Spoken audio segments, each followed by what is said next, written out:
Hi అండి. ఈరోజు వచ్చేసి ఒక చిన్న పరిహారం చెప్తున్నాను. లక్ష్మీ కటాక్షం కోసం అండి. ఇంట్లో నెగెటివ్ ఎనర్జీ కూడా పోతుంది. ఇత్తడి కానీ, రాగి కానీ, వెండి కానీ ప్లేటు తీసుకొని గంధం, కుంకుమ బొట్లతో అలంకరించుకోవాలండి.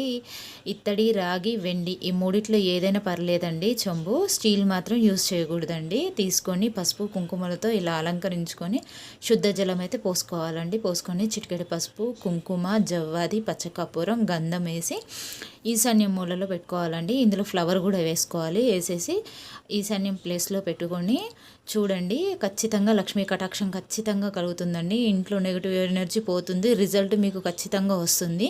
ఇలా డైలీ చేయండి. శుక్ర మంగళవారాలు మాత్రం మార్చకూడదండి. ముందు రోజే మార్చుకోవాలి. ఆ లక్ష్మీదేవి అందరినీ అనుగ్రహించాలని నేనైతే కోరుకుంటున్నానండి. ఈ రెమెడీ వల్ల నాకైతే మంచి జరిగిందండి. ఈ ఛానల్ సబ్స్క్రైబ్ చేసుకోండి. ఈ వీడియోలు నచ్చితే లైక్ చేయండి, షేర్ చేయండి ఫ్రెండ్స్.